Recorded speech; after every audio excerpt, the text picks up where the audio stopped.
सतनाम के जाप से ये बाजे अनहद नाद, तोबा पुरुष कबीर की ये छूटे सभी उपाद। अब उपाद माने ये बेमतलब की बकवादें जो आप कर रहे हो, ये करण की कोनी। जैसे किसी पंथ में आपने देखा 4 क्रिया बताते हैं, ये सतपाल जी उसका अंसा देश वाले उसका भाई बाल योगेश्वर कहें, जिसको प्रेम नाम है उसका, ये क्या बताते हैं? 4 क्रिया बताते हैं। अकल देखो इनकी। कान बंद कर लो, अंदर के आवाज़ सुनो। आंखें बंद कर लो, अब आँख आप दाब लो थोड़ी देर, एकदम चमक सी होगी अंदर, यो प्रकाश, ये भगवान का रूप। फिर तालू पर जीभ लगा लो, मुंह जीभ उल्टा करके तालू पर लगा लो, अमृत क्रिया होगी। इस शरीर में एक काल व्यवस्था ही आपको महसूस होगी। और फिर वो नाम क्या देते हैं? हंसो हंसो। अब उल्टा कर लो, सोम हो गया, तुम सीधा ही कर लो ना, हंसो हंसो की क्या जरूरत रहेगी फिर। और फिर उसके 2 भाग कर लो, 100 बार हम अंदर, मोटरसाइकिल में बीच तक तोड़ो और 2 भाग कर लो, इसको इधर चलाओ, इसको इधर। और जिन महापुरुषों को भगवान मिले उन्होंने क्या क्या बताया? ये 2 अक्षर का मंत्र है।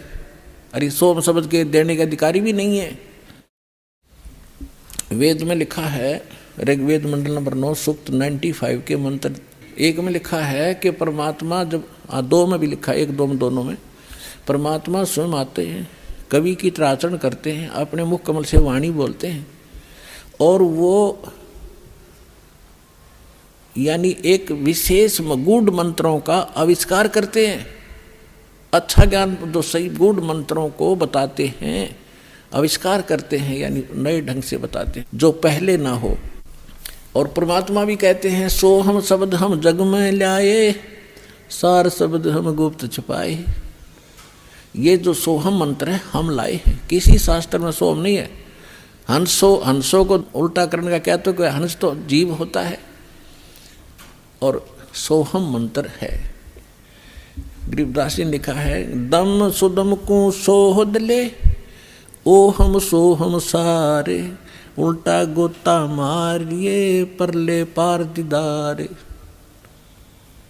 दम सुदम, दम श्वास, उश्वास को सोध ले, और ये 2 अक्षर का मंत्र जो दास ने भी बोला है, ये है वो सार मंत्र। नानक साहिब जी की भाई बाला वाली जन्म साखी में आपको बहुत बार दिखा है, नानक साहब ये जाप करते थे। धर्मदास जी के विषय में आपको बता दिया, 2 अक्षर का मंत्र सतनाम वही परमात्मा ने उनको दिया था। दादू साहिब जी को परमात्मा मिले, उनको यही नाम दिया था। नामदेव जी को परमात्मा मिले, उनको यही नाम दिया था। नामा छिपा ओम तारी, पीछे सोहम भेद बिचारी, सार शब्द पाया जद लोई, आवागमन बहुर ना हुई। अकेले सतनाम से भी पार नहीं होगा, 2 अक्षर के मंत्र से भी। ये सार नाम जरूरी है। जैसे हम हैंडपंप लगाते हैं, हमारा उद्देश्य जल प्राप्ति करना, और जल प्राप्ति के लिए जो साधन है बोकी और पाइप, ये हमारे पूज्य नहीं है, ये इंस्ट्रूमेंट हैं उस जल को पाने के लिए। परमात्मा प्राप्ति के लिए ये मंत्र जो हैं, ये हमारे पूज्य नहीं है, ये हमारे इंस्ट्रूमेंट हैं, ये मंत्र उस परमात्मा को पाने के लिए। तो हम श्वास उश्वास से इनकी बोकी लावांगे, और बोकी का काम है जहाँ जल है वहाँ तक पाइप पहुँचा दी। जल नहीं मिला, पहुँच गई अवश्य, लेकिन उसके बाद फिर हैंडपंप नारी मशीन लगानी पड़ती है और उसकी भी क्रिया करनी पड़ती है, तब वो जल निकलेगा। तो सतनाम तो समझ लो बोकी और पाइप है, और सारनाम वो हैंडपंप है मशीन ऊपर की, और फिर उसकी क्रिया करेंगे जब वो जो वस्तु निकलेगी वो है जो हमारा उपास्य है। तो इस मंत्र सतनाम आपको मिल गया, सारनाम मिला नहीं तो भी पार नहीं हो पाओगे। लेकिन बात बहुत लवा लागी, इस सतनाम लेकर भी आपकी मृत्यु होगी, डरना नहीं किसी कारण से। और मृत्यु जब होगी आपका, क्योंकि आप दृढ़ नहीं हो पाते। प्रथम बार भगवान सुना, प्रथम बार ये ज्ञान सुना, प्रथम बार ये नाम सुना, हम तो उसमें रंग रहे हरे कृष्ण हरे राम राधे श्याम जय गणेश देव, हमने वो अच्छे लगते हैं। और इस मंत्र को प्राप्त होकर भी हमारी आत्मा दृढ़ नहीं होती, और जब तक आप हर तरह से दृढ़ नहीं होगे तो नाम खंडित बन जाता है, और उसमें काल का दाव लग सकता है जिसमें आपका नाम खंडित हो और आपकी मृत्यु का संयोग सद गया हो। अगर नाम सही है तो आपका जीवन एक्सटेंड करेगा, मृत्यु नहीं होगी। फिर भी सतनाम प्राप्त प्राणी ने खूब जाप कर लिया, मृत्यु होगी, तुरंत मनुष्य जीवन मिलेगा, और 2-3 वर्ष के बाद उसको यही नाम बचपन से शुरू होगा और सार नाम मिलेगा और पार हो जाएगा। असंग जन्म हो गया अपना भटकता ने। अपने आत्मा सौभाग्य उन प्राणियों का जो अपने केवल रोग के लिए ही यहाँ आते कटवाने के लिए। अब रोग तो भगवान के आगे कुछ है ही वस्तु नहीं, 2 मिनट में ठीक करें ये सारे संसार के रचनहार 1 मिनट में। जब गोरखनाथ जैसे मुर्दे जिंदा कर सकते हैं, ये क्या नहीं कर सकता, एक सोचने की बात है। ये समझ सकती है, 1 सेकंड में सब कुछ कर सकता है, लेकिन हमारा विश्वास दृढ़ नहीं होता। फिर भी जैसे यहाँ नाम लिया, आपको भक्तों से सुनते हो, मुझे ये लाभ हुआ, मुझे ये लाभ हुआ, मुझे ये ठीक हो गया, तो उस आत्मा का दृढ़ विश्वास होता है जो केवल रोग निवारण के लिए आए हैं, संकट निवारण के लिए। उन्होंने मंत्र लिया और उसका खूब जाप करेंगे। यहाँ से जाते ही क्या होगा, काल के दूत चारों तरफ से भेज दिए जाएंगे। वहाँ क्या रखा है, चल तुझे वहाँ झाड़ा लगवाते हैं, वहाँ क्या रखा, वो बड़े संत वहाँ ले चलते हैं। तो पुण्यात्माओं, इस कारण से वो नाम खंडित होने से वो मृत्यु को प्राप्त हो जाता है जो यहाँ आया था, नाम खंडित होने से। अब फिर भी उसको इतना लाभ मिलेगा, क्योंकि वहाँ तो लाभ होना नहीं था, वो तो नाश कर दिया, उसके भक्ति बदनाश कर दी और आगे कुछ मिलना ही नहीं था, वहाँ धक्के खा ही रहे थे हम। फिर भी उस प्राणी को इतना लाभ होगा, उसको तो मालूम नहीं ना, उसके साथ आने वालों को इतना ज्ञान, वो भी नहीं सोचेंगे यूँ मर गया हम जावाएं को नहीं, वहाँ पर इसकी मृत्यु होगी, लेकिन वो ना आओ, लेकिन उसके लिए कल्याण हो गया उसका। उसने नाम ले लिया, मृत्यु होगी, या मृत्यु तो वह एक्सीडेंट में हो जाए जब के कर ले, तो तुरंत मनुष्य जीवन मिलेगा उस प्राणी को जो पहला मंत्र भी प्राप्त कर लिया और 10-20 मंत्र भी उसने जाप कर लिए। मनुष्य जीवन गारंटीड है, और मनुष्य जीवन मिल गया तो फिर यहाँ आएगा, भक्ति बीज बू गया उसके अंदर, और उस अगले जन्म में पार हो जाएगा। ये तो असंग जन्म हो गया, मरते और जन्म त्याने। तो पुण्यात्माओं, दृढ़ रहोगे तो रोग भी कटेगा, ऐसा जीवन में मोक्ष होगा। और कारण यह है कि अभी हमारी संख्या कम है, काल से प्रेरित, अज्ञान से प्रेरित जनता घनी है, वो आपके नामों को खंडित करवाए बिना छोड़ती नहीं। लेकिन फिर भी दास की कोशिश है कि ज्ञान इतना दृढ़ कर दूं आपको कि डगमग ना हो सको, तो जल्दी काम बन जाएगा।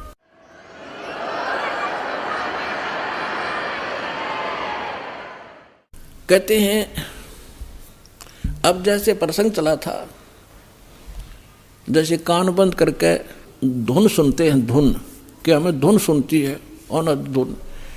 अब नाम तो तुम जाप क्या करते हो और धुन सुनने का दावा करते हो, हमने सतलोक वाली सुनगी। अब धुन क्या चीज़ है और मंत्र क्या चीज़ है। जैसे एक ढोल होता, ढोलक, ढोलक के बजाने का एक विशेष डंडा सा होते हैं, छोटे छोटे डंड की ही, और उनको ही लगाने से, बजाने से उसकी वो वही आवाज़ निकलती है जो ढोल की होनी चाहिए। और उस ढोलक के उन विशेष डंडियों की बजाय अगर जूते निकाल के मारने लग जाओगे उनकी भी आवाज़ आवेगी, लेकिन वो विशेष डंडी वाली नहीं आवेगी। वो सुर में सुर नहीं मिला सकती उस बाजे उन औरों के साथ, तो वो व्यर्थ है, उसको भगा दिया जाएगा। क्या बकवास कर रहा है तू, तेरा सुर में सुर नहीं मिल रहा। तो जो ये नाम जाप करते हैं काल के, धुन सुनते हैं इसमें, तो वो ढोल का जूते वाली आवाज़ सुन रही है, उनको वो आवाज़ भी ना सुन जो वास्तविक सुननी चाहिए। तो इस सत्य नाम के जाप से जो आपको यहाँ धुन सुनेगी, लेकिन इस धुन को सुनकर हम करेंगे क्या? हमने तो वहाँ जाना जहाँ से धुन आ रही है, ये धुन न चाटेंगे हम, कोई बात है? हम तो वहाँ जाएंगे जहाँ से धुन यहाँ आ रही है, वहाँ पहुँचेंगे, तब जाकर बात बनेगी। अब जैसे ये संसारिक लोग ढोल ढाल बजाते हैं, कब? जब विवाह होता है। अब हम गांव के बाहर बैठ कर ढोल सुने जाकर, ढोल सुने भाई, तो क्या वहाँ लड्डू जलेबी मिल जाएंगी? लड्डू जलेबी तो वहाँ मिलेगी जहाँ वो ढोल बज रहा है, वहाँ जाना पड़ेगा। तो इस प्रकार हमने सतलोक जाना पड़ेगा, वहाँ सब सुख प्राप्त होंगे। इस धुन से कोई लाभ नहीं, बजो सुनो ना सुनो। आपको जो मंत्र दे दिया, इसे अपने आप वो बज रही है, अपने आप सुर खुलते चले जाएंगे। इसमें असंख्य धुनें हो रही शरीर के अंदर, वो धुन न्यारी है इनसे। कोई है रे परले पार का, जो भेद कहे झनकार का। गरीबदास जी कह रहे हैं कोई है उस परले पार का, यहाँ मुझे बताओ, और वो धुन का भेद बताओ, जो धुन वहाँ है परले पार यानी सतलोक में। ये नकली धुनें हैं, यहाँ पर जो तुम सुन रहे हो ये धुन वो नहीं है। गरीबदास जी क्या कहते हैं, कोई है रे परले पार का, जो भेद कहे झनकार का। कोई है रे परले पार का, परले पार यानी सतलोक में कोई गया हुआ वापस आया हुआ हो तो बताओ मुझे। ये खुद होकर आए थे, उस धुन को सुन कर आए थे, कानों से सुन कर आए थे। कोई है रे परले पार का, जो भेद कहे झनकार का। झन मानुष झनकार मानुष धुन का। वारही गोरख वारही दत्त, वारही धरु प्रहलाद अर्थ। ये तुम्हारे गोरख भी इधर ही, वारवन उर्ली साइड। वारही गोरख वारही दत्त, दत्त मान दत्तात्रेय जी, और ध्रुव और प्रहलाद ये सभी इधर ही हैं, काल के ही जाल में हैं। वारही गोरख वारही दत्त, वारही ध्रुव प्रहलाद अर्थ। वारही सुखदेव वारही व्यास, वारही पाराशर प्रकाश। वारही दुर्वासा दरवेश, वारही नारद शारद शेष। वारही भर्तरी गोपी चंद, वारही सनक सनंदन बंद। वारही ब्रह्मा वारही इंद्र, वारही संस कला गोविंद। वारही शिव शंकर जो संभ, वारही धर्मराय अर्भ आरंभ। वारही धर्मराय धर धीर, परम धाम पहुँचे हे कबीर। रग यजुषाम अथर वेद, परम धाम नीलय हा भेद। अलल पंख अगाध भेव, जैसे कुंजी सुरती सेव। वार पार थे हाना था, गरीबदास निर्गुण निगाह। अब क्या बताते हैं आदरणीय गरीबदास साहिब जी, परमात्मा से परिचित होकर सतलोक में वो धुन सुनकर वापस आए तो वो कह रहे हैं कोई है रे परले पार का, जो भेद कहे उस धनकार का। वार ही गोरख, वार ही माने उरले तरफ, वार ही गोरख, वार ही दत्तात्रेय, और वार ही ध्रुव प्रहलाद, वार ही सुखदेव, वार ही व्यास, और वार ही पाराशर प्रकाश। पाराशर प्रकाश माने जो पाराशर जी ने एक पुराण लिखी है उसको पाराशर का ज्ञान बताते। यानी इन पुराणों के और वेदों के सबके राइटर हैं कौन? व्यास जी। और ये ज्ञान व्यास जी का अपने सत्र का, वो तो पुराणों में है। वेद ज्ञान और गीता ज्ञान जो है ये वेद व्यास के सत्र का नहीं है। वेद व्यास जी के अंदर एक ऐसी एक गुण दृष्टि दे दी जाती है, दिव्य दृष्टि, जो भी हम वचन शब्द बोलते हैं ये कभी नाश नहीं होता। ये ब्रह्मांड में घूमता रहता है, पूरे के पूरे सेंटेंस घूमते रहते हैं। अब भाषाएं बदलती रहती हैं जिस कारण से वो आज ऋषि नहीं समझ पाते। तो परमात्मा एक ऐसा गुण देता है अपने ज्ञान को लिपिबद्ध कराने के लिए, जो वेद व्यास में दिया था। और उन्होंने वेदों को जो भी जैसा था एज इट इज लिख दिया, उसमें अपना कुछ भी नहीं मिलाया।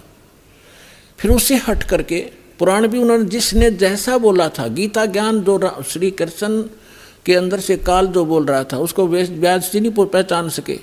श्री कृष्ण में जो काल बोल रहा था, श्री कृष्ण के शरीर का प्रयोग करके जो वार्ता अर्जुन और उस श्री कृष्ण के मुख से बोल रहे उस ज्ञान की हुई थी, वह जो भी थी एज इट इज लिख दी उसने। जो संजय ने बोला, धृतराष्ट्र ने बोला, फलाने ने बोला, वो सारा कुछ लिख दिया। इसमें इसका अपना कोई रोल नहीं। और इसका रोल होता फिर ये इसमें पूछता है ये देवी पुराण के अंदर प्रथम स्कंद में कि हे भगवान, उस नारद जी से पूछ रहा है कि सृष्टि किसने रची, कैसे रची। नारद जी बता रहे हो मैंने अपने पिता से सुनी नो। था उनको ज्ञान होता है व्यास जी को, तो वो अपने ही तरफ से लिखता और अपना ही ज्ञान बताता। तो यहाँ कहने का भाव ये है कि ये चारों वेद जो हैं ये इनके अंदर परमात्मा परम धाम का पाने का ज्ञान नहीं है, उस परमात्मा की महिमा अवश्य लिखी है। तो इसके लिए क्या बता रहे हैं, धर्मराज दरबार में देई कबीर तलाक, मेरे भूले चूके हंस को तू पकड़िए मत जा।